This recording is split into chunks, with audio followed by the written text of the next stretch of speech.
안녕하세요. 건강 365 아나운서 최인경입니다.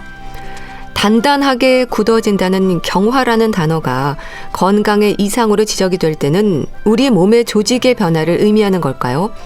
전신 경화증으로 불리는 자가 면역 질환은 우리 피부는 물론 혈관, 관절, 콩팥, 소화관까지도 영향을 줄 수가 있습니다. 특히 전신 경화증의 가장 흔한 초기 증상은 레이노 현상으로 손가락이 창백해지거나 파랗게 될 수 있고요. 또 다른 증상으로 손발이 붓기도 합니다. 피부가 두껍고 굳어지는 전신 경화증의 위험, 잠시 후에 알아보겠습니다. 그리고 국민병으로 불릴 만큼 흔한 질환이죠. 당뇨병 환자들이 조심하고 살펴야 하는 부분들에 대해서도 살펴보겠습니다. 건강 365 최성원의 제주도의 푸른 밤 듣고 시작하겠습니다. KBS 라디오 건강 365 함께하고 계십니다.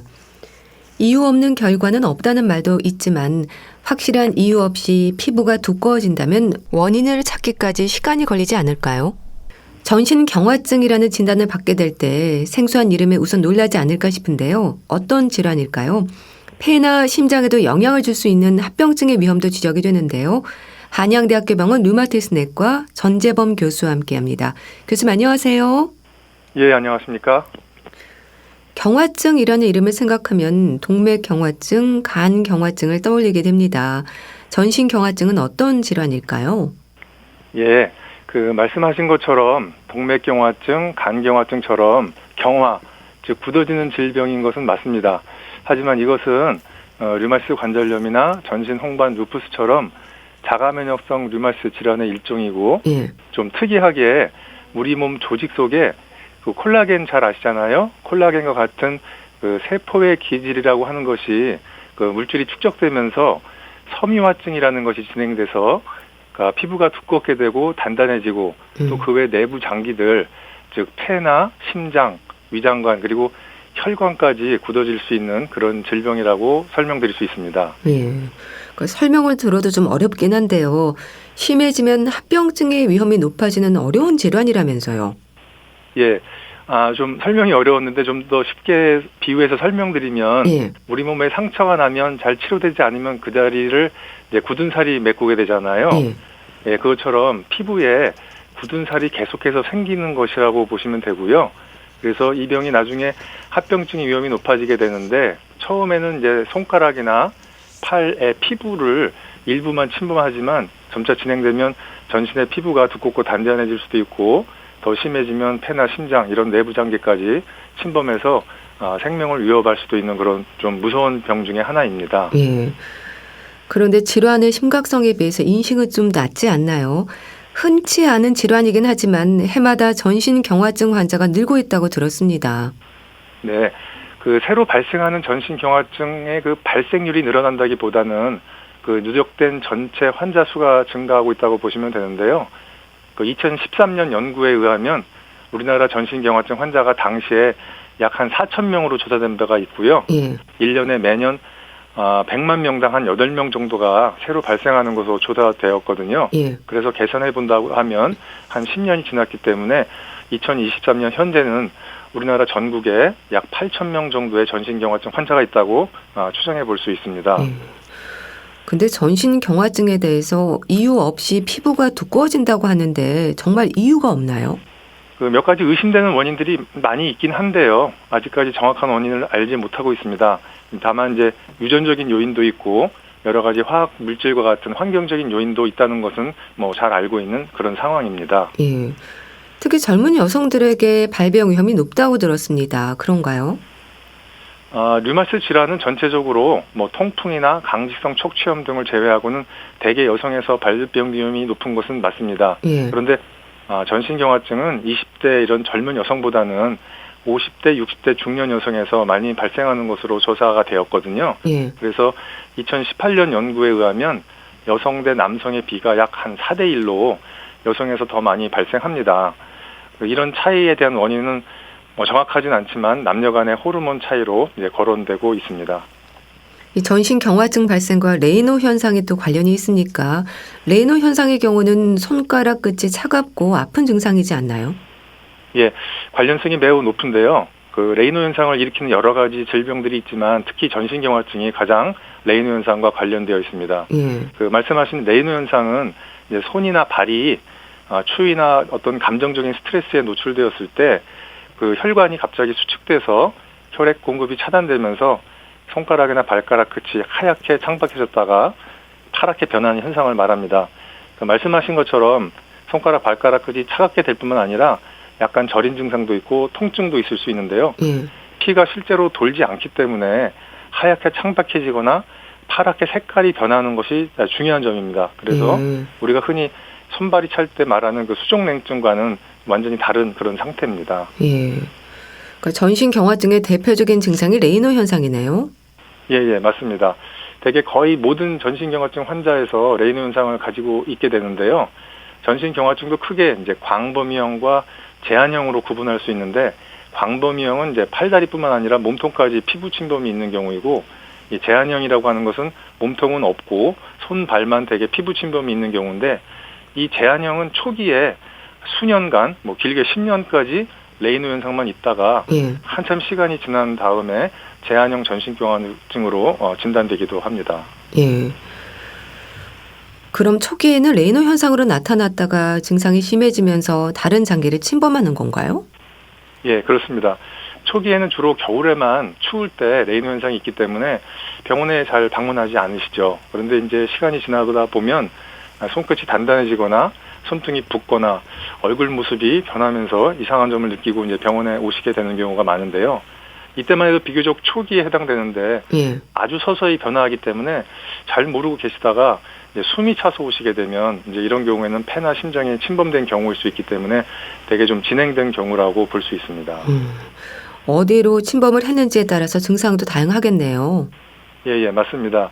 그 침범한 부위나 장기에 따라서 이제 다양한 증상이 나타나게 되는데, 레이노 현상이 심하신 분들은 이제 손가락에 궤양이 생겨서 통증이 있을 수도 있고요.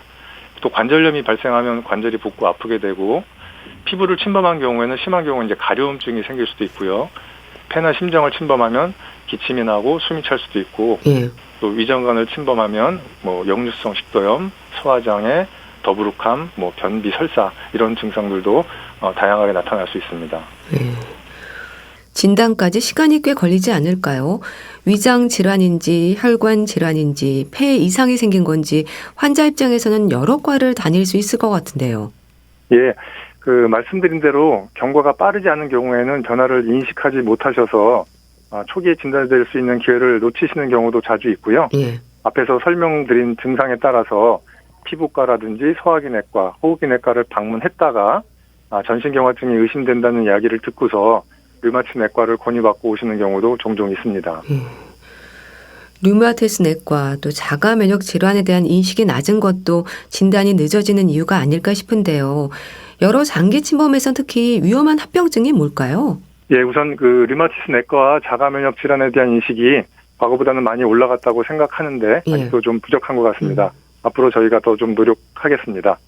전신경화증이 여러 내부 장기를 침범한다고 말씀드렸는데, 그래도 그중에서도 가장 생명에 위협이 되는 것은 폐동맥 고혈압과 간질성 폐질환이 되겠습니다. 예. 폐 간질성 폐질환, 폐동맥 고혈압은 생명을 위협할 수 있는 건가요? 어떤 변화가 오는 걸까요? 예, 특히 둘 중에서도 폐동맥 고혈압은 아주 특히 위험할 수 있습니다. 그 폐동맥 혈관이 수축되고 막혀서 우측 심장에 부담을 주게 되는데요. 하지만 이제 우리나라에서는 전신경화증에서 비교적 드물게 나타나고 최근 좋은 치료 약물들이 많이 개발되어 있는 상태고요. 반면에 간질성 폐질환은 전신경화증에서 비교적 흔히 발생됩니다. 그렇지만 모두 위험한 것은 아니고 진행성인 경우에 위험할 수 있는데요. 이제 폐포, 산소가 들어가는 폐포와 혈관 사이가 두꺼워져서 우리가 들여 마신 산소가 혈액으로 잘 전달되지 않게 되기 때문에 호흡곤란이 이제 발생하는데요. 역시 다행히 이제 최근에 그 간질성 폐질환의 치료에 효과적인 약물들이 개발되고 있어서 치료에 도움이 되고 있습니다. 특히 특징적인 증상은 뭔가요? 두 가지 처음에는 둘 다 아주 특징적인 증상이 없이 서서히 숨이 찬 것이 대표적인 증상입니다.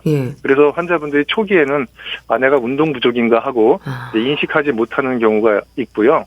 또 점점 심해지면 이제 폐동맥 고혈압에서는 우측 심장에 심부전이 발생해서 다리가 붓고 몸이 부은 증상이 생길 수도 있고요. 간질성 폐질환에서는 심한 기침이 동반될 수도 있습니다. 그러니까 간질성 폐질환의 위험도 걱정이네요. 그럼 폐동맥 고혈압은요, 일반 고혈압처럼 혈압을 측정하는 것으로는 확인을 할 수 없는 건가요? 폐동맥의 혈압을 어떻게 재는지 얼른 이해가 되지 않는데요. 예, 아마 학생 때 생물 시간에 체순환과 폐순환에 대해서 배우셨을 것 같은데요. 예. 이제 우리 심장에서 좌심실에서 떠난 피가 우리 몸을 이제 한 바퀴 돌면서 여러 장기에 산소하고 영양분을 공급하고 우심방으로 돌아오는 것이 체순환이고요. 예. 이제 우심실을 떠나서 피가 폐를 돌면서 다시 산소를 보충받아서 좌심방으로 돌아오는 것이 폐순환입니다. 그래서 체순환은 우리 몸통을 도니까 팔뚝에서 혈압을 이제 쉽게 잴 수 있는데, 폐순환은 폐, 즉 우리 몸의 흉곽 안에서 피가 돌기 때문에 직접 혈압을 잴 수는 없습니다. 이제 그래서 주로 심장 초음파를 통해서 간접적으로 폐동맥 고혈압을 측정하거나 아니면 직접 우리가 혈관벽을 뚫어서 이제 관을 삽입해서 직접 혈압을 측정해서 폐동맥 고혈압을 진단하기도 합니다. 복잡하네요. 그렇게 전신경화증으로 인해서 간질성 폐질환이나 폐동맥 고혈압의 위험으로까지 가는 경우도 많은가요? 예, 그래서 앞서 말씀드린 것처럼 폐동맥 고혈압은 아주 많지는 않고요. 우리나라에서 조사해 보니까 약 전체 환자의 약 10% 내외에서 발생하고, 이제 간질성 폐질환 같은 경우는 약 50% 정도에서 발생하는데요. 모두 다 위험한 것은 아니고, 이제 그 중에서도 좀 더 진행성, 심한 경우가 이제 위험한데, 역시 조기 진단, 조기 치료가 중요합니다. 이 전신경화증으로 인한 합병증의 위험을 막기 위해서라도 전신경화증의 빠르고 정확한 진단이 중요할 것 같은데 어떤 검사를 하게 되나요? 예, 이제 우선 혈액 검사로는 이제 기본적인 검사하고 자가 면역에 대한 검사, 자가 항체 검사를 하게 됩니다. 영상 검사로는 뭐 흉부 방사선 검사, 그다음에 폐 CT, 그다음에 심장 초음파 검사를 하고요. 여러 가지 이제 기능 검사로는 심전도 검사, 폐기능 검사, 운동 부하 검사 같은 것을 이제 하게 되고요. 최근에는 그 혈액순환, 모세혈관의 변화를 알기 위해서 손톱 주름이라고 해서 우리 손톱이 자라나오는 그 윗부분을 손톱 주름이라고 하는데, 그 부분에서 우리가 현미경으로 모세혈관을 관찰하기도 합니다. 하지만 이제 중요한 것은 이제 환자분의 손하고 얼굴, 그리고 전신 피부 상태를 전문 의사가 관찰해서 레이노 현상이 있는지, 손가락에 궤양이 있는지, 아니면 모세혈관 확장증이 있는지, 그다음에 피부 침범이 어느 정도 있는지를 보고 이제 경피증의 가능성을 살펴보는 것이 가장 중요하다고 할 수 있습니다. 그러니까 말하자면 혈액 검사로 알 수 있는 자가 항체와 함께 나타나는 증상들로 판단하는 거네요. 네네, 그렇습니다. 여러 가지 증상, 검사 결과, 자가 항체, 영상 검사 이런 것을 전부 판단해서 그 미국, 유럽 류마티스 학회가 발표한 그 분류 진단 기준이 있습니다. 그래서 거기에 맞춰봐서 점수를 누적해서 9점 이상이 해당되면 우리가 전신경화증으로 진단할 수 있겠습니다. 치료도 증상이나 합병증에 따라 다를 것 같은데요. 일단은 혈관 확장제가 기본인가요? 네. 환자분의 증상과 그 침범된 정도에 따라서 치료제 처방이 물론 달라집니다. 그런데 이제 우선 레이노 현상이 있다면 혈관 확장제를 보통 처음으로 이제 사용하게 됩니다. 피부 경화에 대한 치료제도 있는 겁니까? 예, 이제 물론 있습니다. 현재 그 피부 경화에 대해서 효과를 보이는 약으로는 뭐 사이클로포스파마이드, 그다음에 MTX, MMF 등 이런 약제들이 있어서 필요에 따라 처방하게 되는데, 이제 사이클로포스파마이드 같은 경우는 이제 부작용이 심해서 사용상의 제한점이 있습니다. 원인도 잘 모르고 완치도 쉽지 않고 합병증의 위험도 있고 쉽지 않은 질환이네요. 진단받는 환자들의 부담이 클 텐데 아직 전신경화증만을 위한 치료제는 없는 건가요? 예, 그 지금까지 설명드린 것을 종합해 보면 이제 같은 전신경화증이라고 해도 침범 부위가 다르고 침범 장기가 다르기 때문에 증상도 환자분마다 모두 다를 수 있습니다. 그래서 이제 모든 증상을 치료하는 전신경화증 치료제라는 것은 이제 존재하는 것은 좀 어렵고요. 따라서 이제 증상과 침범된 장기에 따라서 상황에 따라서 약물을 처방하게 됩니다. 그래도 전신경화증의 진행 속도가 빠른 건 아닌 거죠? 네, 기본적인 특징이 경과가 환자분마다 매우 다양하다는 것입니다. 그래서 물론 이제 일부에서는 빠른 진행을 보일 수 있습니다. 피부가 빨리 경화된다든지 폐 침범이 진행해서 폐 기능이 빨리 악화되기도 합니다. 하지만 이제 많은 경우는 매우 서서히 진행하니까 예, 조금은 좀 마음을 편하게 가지시는 것이 더 건강에 더 도움이 될 것 같습니다. 예. 그럼 전신경화증 환자들이 일상에서 조심해야 하는 부분은 없는 건가요? 예, 우선 지금은 아니지만 우선 겨울철에 추위에 노출되지 않도록 하고 몸을 따뜻하게 해야 레이노 현상이 잘 안 생기고 혈액순환을 좋게 할 수 있거든요. 예. 그다음에 감정적인 스트레스도 레이노 현상을 악화시킬 수 있기 때문에 이제 평정심을 갖는 것이 도움이 되고요. 그 손과 발의 혈액순이 나쁘니까 다치시면 상처가 잘 낫지 않거든요. 그래서 다치지 않도록 주의하셔야 되고요. 특히 담배가 혈관 손상을 촉진하기 때문에 흡연을 하신다면 반드시 물론 금연하셔야 되고 물론 이제 간접 흡연도 조심하셔야 될 것 같고요. 그다음에 요즘에 미세먼지하고 이제 황사가 이제 기승을 부리고 있기 때문에 특히 이제 폐 침범이 있는 분들이라면 외출하실 때 특히 조심하셔야 될 것 같습니다. 예. 그래도 레이노 현상이 있는 경우는 조기 발견될 수 있죠? 그 증상을 인식하시고 내가 류마티스 내과를 빨리 방문하신다면 레이노 현상만 있는 경우도 우리가 빨리 찾아서 관리하고 치료할 수 있습니다. 예.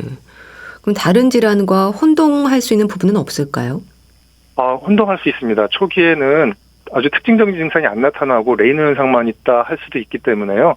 저희가 아까 말씀드린 것처럼 전문 의사가 보고 손을 보고 증상을 들어보고 이 부분은 주로 전신경화증이겠다 아니면 이분은 루푸스겠다 류마티스 관절염이겠다 아니면 피부 근염이겠다 이런 걸 감별을 해줘야 되기 때문에 그런 전문가를 만나시는 것이 중요합니다. 그럼 증상에 좀 민감할 필요가 있겠어요. 그렇죠. 그래서 증상을 좀 잘 아셔야 되고요.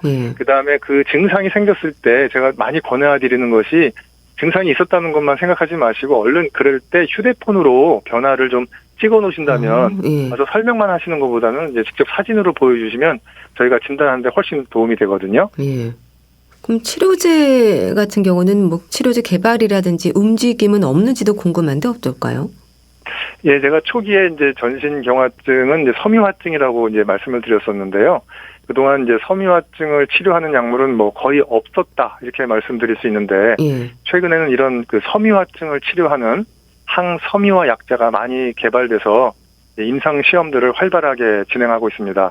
그래서 저뿐만 아니라 여러 국내 이런 경피증 전문 류마티스 내과 의사들이 현재 글로벌 임상 시험에 적극 참여하고 있거든요. 그래서 아마 가까운 시기에 좋은 약물들이 출시될 것으로 이제 기대합니다. 교수님은 류마티스 학회장직을 맡고 계시는데요. 이런 전신경화증을 비롯해서 자가 면역 질환에 대한 인식이랄까요? 빠른 진단을 위해서 좀 강조하고 싶은 말씀 주시죠. 예, 감사합니다. 저 이전에도 대한 류마티스 학회에서는 그 류마티스 질환과 류마티스 내과에 대한 그 대국민 인식 개선을 위해서 노력해 왔습니다. 무슨 날 이렇게 날들도 선포해서 언론에 노출되도록 노력해 왔는데요. 아직도 이제 국민들께서 체감하시는 데는 이제 부족함이 있었던 것 같아서 앞으로 많은 노력을 하겠습니다. 우리가 이제 빠른 진단을 위해서는 아까 말씀드린 것처럼 그런 증상이 있을 때 휴대폰 사진으로 증상을 남겨놓으시는 것도 큰 도움이 되고요. 그다음에 전국에 있는 우리 가까운 류마티스 내과 의원들이 있거든요. 그래서 그런 증상이 있으실 때는 가까운 류마티스 내과 의원을 방문하신다면 뭐 조기 진단, 조기 치료에 큰 도움이 될 수 있을 것입니다. 면역계 이상이라는 것도 이해를 못하는 분들이 많은데 그 부분에 대해서 좀 설명해 주세요. 우리가 이제 자가 면역 질환이라고 말씀을 드리는데요. 이제 자가 항체를 말씀드리는데 항체라는 것은 이제 외부 침입으로부터 우리를 보호하기 위해서 있는 것이 이제 항체인데요. 자가 항체라고 하는 것은 우리 몸 스스로를 적으로 인식하고 스스로를 공격하게 됩니다. 그래서 그것이 자가 항체가 되겠고요. 전신경화증 같은 경우에는 이제 몇 가지 자가 항체들이 특징적으로 나타나서 그런 자가 항체에 따라서 우리가 진단을 하고 아까 광범위형, 제한형 이렇게 구분도 하고요. 그래서 그런 자가 항체에 따라서 병을 여러 가지 구분할 수 있습니다. 경피증도 구분할 수 있고 루푸스도 구분할 수 있고 이런 자가 항체에 따라서 질병을 우리가 구분해서 조기에 우리가 진단을 하고 치료를 할 수 있는 것이죠. 그래서 아마 그런 말 자체가 좀 어려운 부분이 있는데 이런 쉽게 인식하셔서 우리 몸을 공격하는 것이 자가 면역 질환이고 그런 것이 이제 관절염이라든지 피부 발진 뭐 이런 것으로 나타난다는 것으로 생각하시면 됩니다. 류마티스 질환의 인식 개선을 위한 학회 올해 계획도 있으실까요? 뭐 그동안도 많은 활동을 해왔었는데요. 오늘 이렇게 또 질문을 주시니까요. 저희가 7월 달에 이제 커다란 행사를 준비하고 있습니다. 저희도 그런 대국민 인식 이제 부족이 우리가 잘 이해하고 있기 때문에요. 대한류마티스학회 그 비전 선포식을 통해서 그 류마티스 전문의로서 이제 우리의 역할과 이제 학회의 비전 그리고 여러 가지 핵심 가치 등을 이제 선포할 예정인데요. 이런 이제 비전 선포식을 통해서 류마티스 질환에 대한 이제 국민 인식을 개선하고 최적의 의료 환경을 조성해서 이제 우리 국민의 건강 증진과 삶의 질 향상에 앞설 것입니다.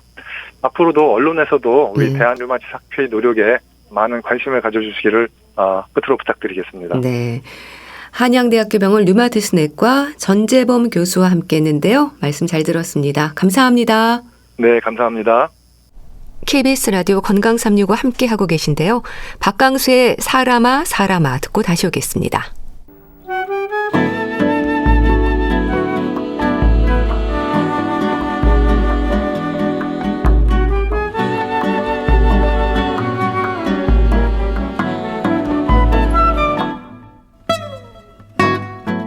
건강한 하루의 시작. KBS 라디오 건강365 최윤경 아나운서의 진행입니다. KBS 라디오 건강365 함께하고 계십니다. 당뇨병 환자들에게는 약물 치료만큼이나 중요한 게 식이요법 그리고 운동입니다. 혈당 조절은 물론 합병증 예방에 있어서 꼭 필요한 관리법인 거죠. 당뇨병 환자들이 지켜야 하는 건강습관, 대한의사협회 백현옥 부회장과 함께합니다. 안녕하세요. 네, 안녕하십니까. 당뇨병 환자들에게 강조가 되는 생활습관은요. 우리 모두에게 필요한 건강습관이라는 말이 있을 정도로 누구에게나 강조가 되는 부분이기도 하죠. 네, 그렇습니다. 바로 왜 지금 습관이란 말씀을 주셨는데요. 네. 생활습관 병이라고 들어보셨죠? 예. 왜 옛날에는 성인병이라고 부르기도 했어요. 그러니까 뭐 주로 이제 성인한테 많이 나타나서 그랬다 그러지만 가만 보니까 나이가 어린 사람도 생활 습관이 안 좋으면 나타나더라. 거기에는 뭐 식사, 운동, 뭐 담배 피우기, 술 마시기, 스트레스 그런 거 다 들어가고요. 예. 그런 걸로 인해서 발병하거나 혹은 질병이 진행되는 여러 가지 질환을 총칭해서 얘기를 하는데요. 그 중에서도 우리가 오늘 얘기하는 당뇨병이 아주 대표적인 거죠. 예. 그러니까 반대로 이런 그 생활 습관을 개선해서 건강 습관만 모두 지킨다면 이런 것들이 예방하기도 가능하니까 뭐 누구에게나 강조를 해드려야죠. 그런 습관은. 참 국민병으로 불릴 만큼 흔한 질환이 당뇨병이고 또 완치가 아닌 관리의 질환으로 지적이 되는 것도 사실이잖아요. 맞습니다. 흔한 정도가요. 그 2020년 국민건강영양조사를 보니까 30세 이상 성인의 무려 16.7%가 당뇨병이랍니다. 예. 대상 봤더니 6명 중 1명 이상이에요. 예. 근데 이게 나이가 많으면 더 많아져서 65세 이상은 30%니까 10명 중 3명은 당뇨병을 갖고 있다. 그러니까 이거 국민병이라고 할 만하죠. 예. 그리고 또 하나는 우리가 뭐 이미 다들 인제 상식으로 다들 알고 계시긴 하지만은 당뇨가 걸렸다는 얘기를 듣고 내가 한 달, 2달 혹은 뭐 몇 달을 약을 먹어서 굉장히 좋아졌습니다. 얘기를 듣고 나면 아, 나 이제 다 낫다. 그러고 먹던 약도 끊고 하던 습관도 옛날로 돌아가면 안 되겠죠. 예. 그런 면에서 결국 잠깐 동안의 치료로 되는 게 아니라 평생을 두고 관리를 하는 질환이다. 그거는 뭐 많은 분들이 이제 다 아시니까 평생 두고 관리하십시다 하는 말씀 강조드려야겠습니다. 네. 그렇기 때문에 몸에 배는 건강 습관이 더 중요하지 않을까 싶기도 한데요. 말씀하셨듯이 약물 치료는 당연하고요. 또 식이요법, 운동, 금주 그리고 스트레스 관리도 지적이 되던데요. 맞습니다. 결국은 당뇨병 관리를 위해서 유발을 좀 악화시키거나 유발할 수 있는 환경 인자들을 조절을 해야 되잖아요. 예. 그게 바로 이제 생활 습관인데 적절한 뭐 영양, 신체 활동은 가장 기본이고요. 거기에 이제 따라가는 뭐 비만이라든지 하루 종일 앉아 있는 생활 아니면 지방기가 굉장히 많은 식사라든지 예. 심한 스트레스, 음주 뭐 이런 것들 다 원인이 되고요. 그리고 가급적이면 스트레스 피하면서 또한 수면도 충분히 취하는 거 이게 가장 최선이 되겠죠. 특히나 가족 중에 당뇨병 환자가 있는 분은 비만증이 생기지 않도록 애초부터 좀 더 식사량도 조절하고 예. 운동도 규칙적으로 하면서 주기적으로 한 1년에 한 번이라도 혈당 검사하실 필요가 있겠습니다. 예. 그런데요, 이 당뇨병의 위험에서 당뇨병 자체보다 합병증을 더 경계해야 한다는 말을 하지 않습니까? 왜 그렇게 합병증의 위험이 높은 걸까요? 만약에 혈당이 높다고 하더라도요, 그게 인체에 특별한 문제를 유발하지 않는다면 사실 우리가 그렇게 기를 쓰고 낮추지 않아도 되겠죠. 예. 뭐 예를 들면 우리가 키가 작은 사람이 키가 작아서 생활에 그렇게 불편한 건 아니잖아요. 예. 뭐 키가 크다 그래서 뭐 어디 맨날 부딪히고 다니거나 그런 건 아니니까 병이라고 하지 않는 것 같지만, 근데 문제는 혈당이 높은 채로 놔둬 봤더니 여러 가지 합병증이 생기면서 그 결과로 치명적인, 그러니까 사망까지 이어지더라. 예. 그것 때문에. 그런데 일반적으로 당뇨의 합병증은 급성과 만성으로 나누기는 합니다. 급성은 왜 갑자기 심한 고혈당과 거기에 따르는 대사 이상이라 예. 응급조처가 필요한, 뭐 의식도 잃고 막 이런 상태로 들어가는 그런 경우가 되겠고요. 근데 보다 많은 분들이 관심을 가지는 거는 만성 합병증인 것 같습니다. 예. 그래서 혈당이 높은 상태를 계속 유지하면 어떤 일이 벌어지느냐? 기본적으로 혈관과 신경을 손상시켜요. 그래서 혈관, 즉 뭐 동맥경화증도 진행되면서 각종 혈관을 망가뜨리니까 심장 혈관을 망가뜨리니까 심혈관 합병증, 그래서 협심증, 심근경색증 생기고요. 예. 뇌혈관을 망가뜨리니까 뇌졸중, 즉 중풍이 생기고요. 콩팥이 망가지니까 만성 신부전에 빠지면서 혈액투석 환자의 원인으로 가장 흔한 게 당뇨병이거든요. 예. 그다음에 말초 혈관 질환이 있으니까 말초의 혈액순환이 안 되잖아요. 그러니까 당뇨병 알 같은 게 많이 생기고 쉽게 다치고 혈액순환 안 되니까 아물질 않고 그런 일이 벌어지게 되죠. 예. 뿐만이 뿐만이 아니라 망막 쪽에 또 혈관이 문제가 되면 당뇨병성 망막병증이 있으니까 눈을 못 보게 돼요. 시력을 잃을 수 있고요. 예. 그다음에 이상 말씀드린 게 전부 혈관 관련이고요. 거기에 대해서 신경에도 영향을 미치는데 그중에서 가장 유명한 게 당뇨병성 말초신경병증이잖아요. 그거는 왜 말초, 팔다리가 감각이 둔해지기도 하지만 굉장히 심한 통증을 유발해서 웬만한 약을 잘 안 듣고 그러는데 예. 특히나 발이나 하지의 경우는 말초 혈액진환과 같이 동반하면 족부궤양이 유발되면서 발 같은 데를 절단하기가 되게 쉬운, 그러니까 참 무시무시하죠. 이런 네, 것들이 다 그러네요. 치명적인 합병증이니까요. 예. 하지만 처방되는 약물 치료와 함께 생활 습관을 교정하고 지킨다면 건강한 일상을 이어갈 수 있다는 것도 아실 겁니다. 우선요, 당연한 얘기일 수도 있겠지만 식이요법은 왜 얼마나 중요할까요? 우선 당뇨병이 걸렸다. 그러면 우리가 뭐를 목표로 삼을 거냐를 생각을 해야겠죠. 그러면 1번, 혈당을 잘 조절해야겠다. 예. 그래서 그 결과로 오는 합병증을 최소화시켜야겠다. 그런 목표가 생기는데요. 사실은 당뇨병 자체가 인슐린이 아예 없거나 아니면 상대적으로 부족하기 때문에 흡수한 영양소가 이제 흡수가 돼버리면 혈청에 있는 혈당을 재빠르게 활용해서 적절한 혈당을 유지할 능력이 없어진 거잖아요. 예. 따라서 섭취한 음식의 종류와 양에 따라서 혈당이 급속도로 올랐을 때 그거를 컨트롤하지 못하기 때문에 거기에 맞춰서 우리가 적절한 종류의 식사를 고르고 적당량의 식사를 일정 시간에 섭취해 주어야 예. 혈당이 마구마구 오르고 조절 못하는 거를 그래도 도움을 줄 수 있잖아요. 예. 그래서 이러한 식사요법은 가장 필수인 건데 말씀드렸듯이 그 직접적인 목표는 정상 혈당에 가깝게 유지하자. 예. 그렇게 해서 두 번째는 적절한 체중을 좀 유지하자. 그래서 합병증을 막자. 그러면서도 좋은 영양 상태는 유지하자. 이런 정도의 목표를 가지고 해야 되기 때문에 정말 중요합니다. 예. 근데 당뇨병 환자들에게 강조가 되는 식단은요, 맛없는 식사라는 말도 하지만 이게 또 오해일 수도 있는 부분이지 않나 싶어요. 그게 무조건 왜 아무래도 뭐 식이요법 한다 그러면 이제 그런 인상이 있고요. 그다음에 사실 병원에 입원하시면 당뇨식이 그러면은 일단 염분도 굉장히 적게 드리거든요. 예. 그러면 전반적으로 너무 싱겁고 그래서 맛없다고 느낄지도 모르지만 저는 그래요. 물론 이제 일정한 칼로리의 양을 한번 익숙하게 만드는 것도 중요하고 일정한 시간에 정해진 양을 드시는 것도 중요하고 그러면서 골고루 먹고 그러면서 뭐 여러 가지 뭐 섬유소가 풍부한 걸 먹어라, 술은 삼가라 이런 거 굉장히 말이 많으니까 스트레스 받잖아요. 그래서 저는 조금 간단하게 그 내용을 말씀을 드립니다. 예. 자, 첫 번째는 먹지 말아야 될 음식이 있나요? 라고 물어보세요. 예. 예. 그쵸. 궁금하죠. 그러면 제가 기본적으로는 절대 금기 음식은 없지만 그래도 이것만은 당뇨 환자가 안 드시면 좋겠다 하는 게 있습니다. 라고 말씀드리는데 그게 아주 달콤한 음식, 정제된 당이 들어있는 그런 뭐 초콜릿이나 사탕이나 케이크나 과자, 음료수들 있죠. 그런 거하고 술, 요거는 안 드시는 걸로 생각하시는 게 좋겠습니다. 그래야 조절이 쉽습니다. 그게 이제 첫 번째고요. 두 번째는 그럼 반대급부로 나 그럼 뭐를 많이 먹어야 좋아요. 그런 하시잖아요. 그러면 가장 쉬운 것은 여러 가지 좋은 영양소, 파이토케미칼이나 뭐 무기질, 그다음에 비타민 많이 들어있는 채소류.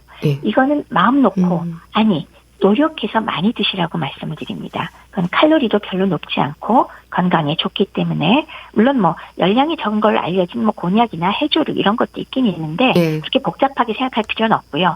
채소는 많이 먹을수록 좋다. 너무 단 거는 피한다. 술은 끊는 게 원칙이다. 전 오히려 그거를 강조하면서 나머지는 맛있게 만들어서 맛있게 드시라. 너무 과하지만 않게. 그렇게 말씀을 드립니다. 네. 그리고 혈당 관리를 위해서 운동 역시 중요하겠죠? 아유, 그러면요. 운동 자체가 에너지를 물론 소모하면서 혈당을 낮춰주기도 하고요. 또 운동을 해주셔야 체중 관리가 필수인데 체중 관리에 도움이 되겠죠? 그리고 운동 자체가 역시 저밀도 콜레스테롤이라고 나쁜 거는 낮춰주고 몸에 좋은 고밀도 콜레스테롤을 증가시키니까 그 자체가 심혈관계 질환의 위험을 줄여주고요. 또 더 좋은 거는 스트레스를 해소시켜요. 그래서 좀 행복하게 느끼니까 이런 의미에서 운동 꼭 하셔야 되겠습니다. 뭐 운동은 어쩌다 한번 열심히 하는 게 아니라 꾸준히 해야 한다는 매일 하는 습관이 강조가 되지 않습니까? 그렇죠. 매일 하지 않으면 가령 왜 우리 그런 거 있잖아요. 막 이제 여기저기 책을 읽고 이걸 보니까 갑자기 나 운동을 여태까지 안 해서 해야 돼. 그리고 갑자기 뛰어나가서 서너 시간을 너무나 무리했다. 다치기도 쉽고요. 맞아요. 몸살 나서 그다음은 안 하게 되고 사실 이런 운동은 한번 마음 먹은 건 내가 칭찬을 많이 해드려야 되지만 이건 우리가 원하는 운동 효과가 아닙니다. 그래서 꾸준하게 규칙적으로 하는 것이 가장 필요하고요. 그렇게 해줘야 인슐린의 효과도 올라가서 혈당이 꾸준히 낮아지고요. 그러면서 체중 관리도 될 것이고 그리고 지속적인 유산소 운동을 함으로써 심폐기능이 또 호전되니까 기본적으로 꾸준히 항상 매일 하는 것이 원칙이라고 하겠습니다. 시간과 양을 물어보시면 제가 노상 쉽게 드리는 말씀 있잖아요. 중간 정도 그다음에 일주일에 150분 하시라 그렇게 말씀드립니다. 금주 강조하셨는데요. 뭐 금이어는 금주는 당뇨병 환자뿐 아니라 모든 사람들에게 필요한 부분일 겁니다. 근데 특히 당뇨병 환자들에게 술이 주는 위험이 강조가 되는 이유가 있을까요? 우선 첫 번째는요. 알코올이 생각보다 칼로리가 많아요. 1g당 무려 7칼로리. 그러니까 보통 탄수화물이 4칼로리인데 비해서 훨씬 높죠. 지방보다는 조금 적지만. 그래서 그 자체가 높으면서도 또 다른 영양소는 전혀 없거든요. 그래서 우리가 비어있는 열량이라고 부르기도 해요. 엠티칼로리라고. 그러니까 그게 혈당을 높이는 게 첫 번째. 두 번째는 알코올 자체가 중성지방을 높입니다. 중성지방을 높인다는 것은 결국 내장지방, 복부비만을 유발하기 쉽고 그걸로 해서 인슐린 저항성이 올라가니까 당뇨병이 악화될 가능성이 크겠죠. 그다음에 알코올 자체가 췌장을 망가뜨리고 심장 근육에도 영향을 미치는데 췌장에는 인슐린을 만드는 그런 장기잖아요. 그렇기 때문에 그런 것들이 또 문제가 되고 또 알코올이 간에 과부하를 주니까 저혈당도 생기기 좋고 그다음에 저혈당으로 인해서 뇌손상도 유발되기 쉬우니까 여러 가지 이유로 술은 원칙상 끊는 게 저는 맞다고 생각을 합니다. 술이 칼로리가 의외로 높다고 하셨는데 또 안주도 한 몫을 하긴 하죠. 맞아요. 사실 술도 술이지만 왜 좀 술을 드시면서 이성을 잃잖아요. 그러니까 평소에는 잘 관리하다가도 그냥 좀 정신없이 안주를 먹는 경향이 있어서 그때는 왜 뭐 칼로리 생각하고 이렇게 안 먹게 되잖아요. 그래서 안주의 열량도 엄청납니다. 그래서 그것도 문제가 크죠. 또 아무래도 술을 마시다 보면은 늦은 시간까지 이어지기도 해서 야식의 위험과 수면 부족으로도 이어질 수 있는 거겠죠. 중요한 거 다 말씀해 주셨네요. 아무래도 안주 폭식하다 네, 보면은 맞아요. 또 늦게까지 술 마시고 즐겁게 막 떠들다 보면 밤늦게까지 폭식하게 되고, 그러니까 야식의 효과가 있는 거고요. 그러면서 또 늦게까지 그렇게 되니까 수면 부족으로 또 스트레스가 쌓이고 몸이 힘들고, 그래서 더 악화되는 악순환 돌아가는 거죠. 예. 자, 그리고 스트레스 관리도 중요하다는 지적이던데요. 어떤 연관이 있을까요? 오랫동안 스트레스가 쌓이면 사실 부신피질 호르몬 분비가 증가하죠. 이게 스트레스 호르몬이니까. 예. 그로 인해서 저항력이 떨어져 사실은 여러 가지 질병이 생기는데요. 사실 그 여러 가지 보고를 살펴봐도 당뇨의 이형 당뇨의 발병 위험하고 스트레스하고 관계가 있더라. 예. 그런 보고가 많이 있고요. 그다음에 또 하나는 어떤 문제가 있냐면 일단 당뇨가 생기고 나서 당뇨가 지금 지켜야 될 게 이게 이렇게 저렇게 많다는 걸 많이 얘기하잖아요. 투병 과정에서 또 스트레스가 악화됩니다. 예. 그렇게 하다 보면 그 스트레스로 인해서 당뇨 관리가 소홀해지고 뭐 우울증도 빠지고 그러니까 건강이 또 더 나빠지고 그렇기 때문에 적절하게 관리하면서 마음을 가볍게 하고 스트레스를 날려주어야 예. 당뇨와 스트레스가 상호 악순환되는 고리를 끊을 수 있다. 그래야지 건강이 유지가 된다라고 말씀을 드려야겠습니다. 예. 그러니까 스트레스 호르몬이 또 혈당을 높이고 고지혈증을 유발할 수도 있는 거네요. 그렇죠. 그 스트레스 때문에 건강에 해로운 습관을 갖게 되는 거, 그거가 이제 또 당뇨를 유발하는 거, 예. 뭐 흡연, 음주까지 또 하면 더 쉽게. 그런데 스트레스 때문에 생기는 호르몬 부분은 시상하부 뇌하수체 불신으로 조금 전에 왜 부신 피질 호르몬 말씀을 드렸잖아요. 이게 바로 이제 일종의 스트레스 호르몬인데 예. 이게 지속적으로 자극을 받아서 분비를 하면 그 자체가 복부 비만을 불러옵니다. 그래서 당뇨를 유발할 수가 있고요. 또 복부에 생긴 지방세포는 염증을 유발하는 인터루킨 6를 분비하게 되기 때문에 이것 자체가 또 인슐린이 분비가 잘 되지 않는 상태를 야기해가지고 당뇨로 또 더 심하게 진행되는 그런 결과가 생기게 되거든요. 예. 그래서 어찌됐건 스트레스 자체는 호르몬과 연관돼서 당뇨를 생기게 할 수도 있고 악화시킬 수 있다라고 말씀을 드릴 수 있습니다. 예. 운동도 중요하다고 하셨는데요. 특히 유산소 운동과 근력 운동을 함께 이어가는 게 좋겠죠? 그렇죠. 당연히 유산소 운동의 경우는 심폐기능들을 또 호전시키기 때문에 안 그래도 당뇨 합병증으로 심장에 문제가 되는 경우가 많잖아요. 예. 그런 면에서 필요하고 근력 운동은 또 이런 당뇨나 여러 가지 문제 때문에 또 비만 때문에 근감소증 오는 거를 막아줄 수 있어서 양쪽을 같이 겸하게 하고 그러면서 스트레스를 해소해서 행복감과 삶의 질을 높이니까요. 예. 운동 지금 바로 시작하십시오. 예. 근데 또 운동이 모든 당뇨병 환자에게 무조건 좋은 건 아니라는 말도 있던데요. 고혈압 합병증이라든지 저혈당의 위험이 있는 경우에는 조심해야 한다고 하던데 어떨까요? 맞습니다. 우선은 왜 말초 신경병증을 해서 이제 발기 안 좋거나 그다음에 당뇨병성 망막병증으로 시력이 안 좋거나 아니면 망막에 충격을 줄 수 있을 경우는 뛰기라든지 껑충껑충 뛰기나 점프 같은 고강도 운동은 오히려 상처를 주거나 망막을 망가뜨릴 수 있죠. 예. 그 경우 조심하셔야 되고요. 또 운동 직전에 혈당이 300 이상이거나 또는 소변에 케톤이 나올 때는 이거는 조금 연기를 해주시는 게 좋은 게 예. 오히려 스트레스가 돼서 더 올라갈 수가 있고요. 그다음에 발 감각에 이상이 있는 당뇨인의 경우는 이렇게 왜 조깅이나 발에 좀 심하게 압력이 가해지는 운동 위주보다는 오히려 적절히 걷고 아니면 수영이나 자전거 타기 같은 걸로 예. 상처가 좀 덜 나도록 해야 되고 또 만약에 걷기나 이런 걸 할 때 그 땀을 잘 흡수하는 면 양말 그리고 운동화도 좀 쿠션이 있는 걸로 예. 편안하게 착용하여서 발에 상처가 생기지 않도록 해야 된다는 거 염두에 두시고요. 그다음에 특히나 뭐 고혈압이나 이런 경우에 혈압을 조정하지 않은 상태에서 운동을 하는 거는 뭐 누구라도 다 위험할 거고요. 또 운동 전과 후 또는 운동 중에 탈수가 되지 않도록 수분 섭취 충분히 하는 것 또 조심해야 되고 예. 너무 덥거나 추울 경우에도 조심하셔야 되는 거 염두에 두시기 바랍니다. 예. 저혈당 예방을 위해서 사탕을 준비하고 다니는 분들도 많던데요. 굉장히 중요한 일이죠. 특히나 주사나 약물을 사용하는 분들의 경우는 그것에 의해서 의도치 않게 운동량이 많아지거나 식사한 지 시간이 지나면 저혈당 빠지기가 쉽고요. 아시는 것처럼 저혈당의 경우는 자칫하면 뇌손상, 영구적인 뇌손상을 유발하기 때문에 상당히 문제가 큽니다. 따라서 운동할 때는 무거운 걸 들고 다닐 수는 없으니까 가볍게 사탕이나 이런 것들을 좀 몸에 지니고 있다가 필요할 때 드실 필요가 있겠습니다. 예. 그리고 무엇보다 중요한 약물 치료가 있습니다. 당뇨병이 오래수록 임의로 약을 끊거나 줄이는 분들도 있는데요. 약물 치료는 처방대로 꼭 지켜야 하는 부분이겠죠. 아유, 그러면요. 앞서 말씀드렸듯이 내가 몇 달 치료했더니 굉장히 조절 잘했다고 칭찬받았어요. 그럼 이제 나 굉장히 좋아졌나 보다. 그러고서 임의로 마구 끊으시면 삽시간에 이거 다시 조절 안 되거든요. 그렇기 때문에 호전되었다 하더라도 꾸준한 관리가 필요한 병이다. 그렇기 때문에 약물을 임의로 끊거나 하지 마시고 반드시 돌봐주시는 주치의 선생님과 꼭 상의를 하여서 약물 조정을 해주시기 바랍니다. 예. 당뇨병 관리가 곧 합병증 예방을 위한 관리이기도 할 텐데요. 이제 하루가 다르게 기온이 오를 테고 당뇨병 환자들에게는 여름이라는 계절이 주는 음식의 여러 유혹들도 있지 않습니까?